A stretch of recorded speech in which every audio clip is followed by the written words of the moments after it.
I thought the event was pretty good. The presentation was pretty good. And I think a big reason that presentation was good was there was no audience. So in a lot of these events, the things that throw me off with these launches or whatever is the audience sometimes the presentation people are trying to show off and do these like performances and whatever, and then there's that weird part where the audience doesn't know if they should clap, so they pause and then they clap, and then it's awkward and it's cringy. And this time nobody was there, and I felt like they did a better job. There was no weird musical guest or dance performance. It was, segment after segment they had their little video clips, and I thought that went pretty well. So I liked it. I thought the event, had a good flow to it. As far as the OnePlus 8 and the OnePlus 8 Pro, that's a different story. This first article is from Anantech talking about the OnePlus 8 and OnePlus 8 Pro. OnePlus announces OnePlus 8 and OnePlus 8 Pro step up 2020 flagships. Okay, so as the world is in quarantine, smartphone companies aren't standing still and are still moving forward with their new product launches, which we've seen today, just about an hour ago. We've seen almost every other company on the market release their 2020 flagships, but one important vendor has been missing from the lineup: OnePlus. Today, the company is finally revealing its newest OnePlus 8 and OnePlus 8 Pro phones, offering improvements and technology advancements at the highest levels. The one thing that I was actually surprised about with the OnePlus 8 and OnePlus 8 Pro is their different screen sizes. I actually thought they were going to be the same screen, or at least the same screen size display.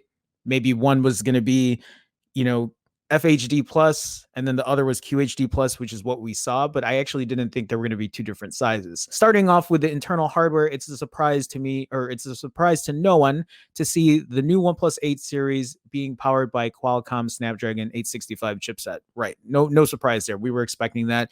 Great to know that they're on both phones, that they're not skimping on the performance. Alongside the chipset's excellent performance and high power efficiency is the key feature that it brings 5G cellular capabilities to both variants of the OP8, thanks to the X55 modem, which is also another story.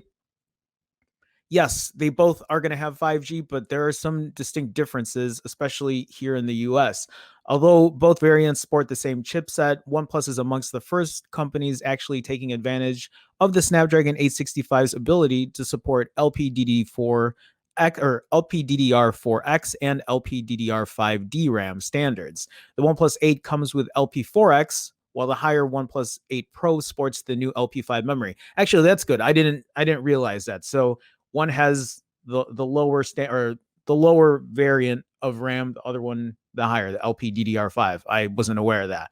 Qualcomm had divulged that they're expecting a few percentage points performance differences between the two technologies, along with possible smaller efficiency differences. In terms of capacity, both variants come in either 8 or 12 gigs of RAM configurations, depending on whether you choose 128 or 256 gig main storage options, which, by the way, remains at UFS 3.0. So if it looks like if you wanted a 12 gig configuration of, if you wanted 12 gigs of RAM, but you were fine with 128 gigs of storage, that's not an option. I saw that the pricing difference is $100. So for more RAM and for double the storage capacity, you're going to be, or you're going to have to pay an extra $100 on top of that. I think OnePlus is doing a disservice to what it could have as a standout feature, which is that pop-up camera. I feel that this punch hole thing is a cheap way out. Maybe cheap way out is not the best way to put it, but I feel like if they really wanted to stand out, if they really wanted to, I think that might be a deal breaker for some people, is this punch hole camera or a notch. I think people would rather maybe have a bezel even, but if you gave that pop-up camera, which gave a full front screen, I mean, people who have the OnePlus 7 Pro are sticking with the OnePlus 7 Pro because they don't want a punch hole. They don't want a notch. They don't want a bezel. I think that's a great addition to a phone. Yes, we've talked about that there are issues, or there might be issues that could be had with, a mechanical pop-up camera, or things getting into it if, it does pop up. But you want to be different. You want, I mean, I think a lot of people were really, heralding how good a pop-up camera is, how it took away from the whole, aesthetic of having a hole in the front or a notch or anything like that. That completely removes that. It completely removes the issue of us talking about notches and holes all day. It really does. So yeah, I was actually surprised to know that the OnePlus 8 and OnePlus 8 Pro were having two separate main shooters. I still thought that the OnePlus 8 would have had the same shooter as the OnePlus 8 Pro, but I guess that would have been the bigger differentiator. I guess people would say, well, it has the same camera sensor, so I'm just going to buy the OnePlus 8 instead of the OnePlus 8 Pro.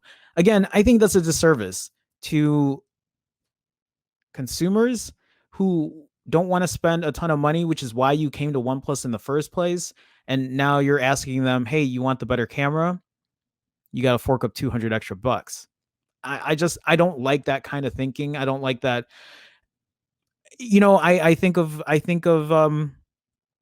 I mean, yes, the Pixel 4 and Pixel 4 XL were overpriced, right? But at least they were still the same specs on a phone.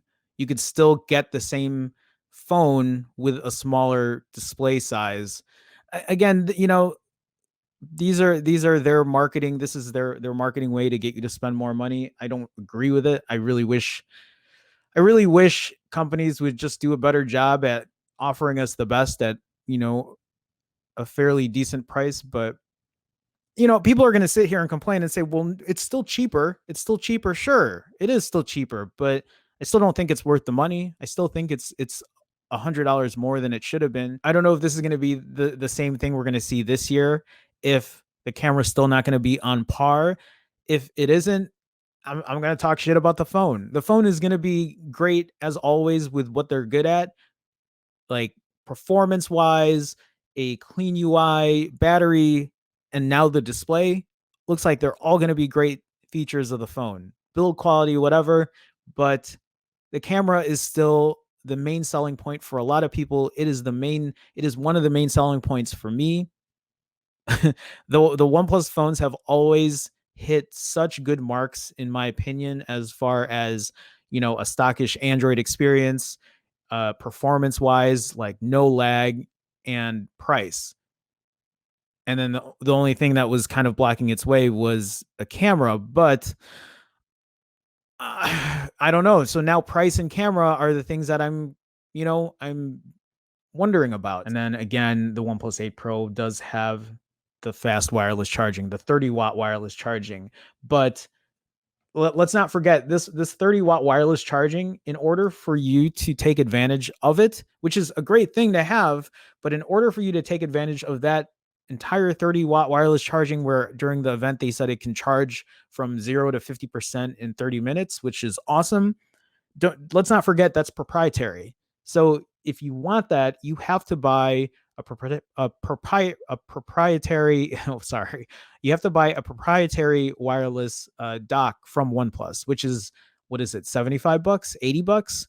So factor that in to your price if you want a wireless phone, or if you want that wireless feature. If you're buying a OnePlus 8 Pro because in your head you're telling yourself, no, I want that phone because it has fast wireless charging and I don't want to plug up anymore, which is fine. That's a great reason if you don't want to have if you don't want to charge wired anymore. But remember, not only are you going to be paying that $899, that $900 price tag, now you're going to add another 75 bucks in there. So now you're paying close to $1,000 to take advantage of that feature.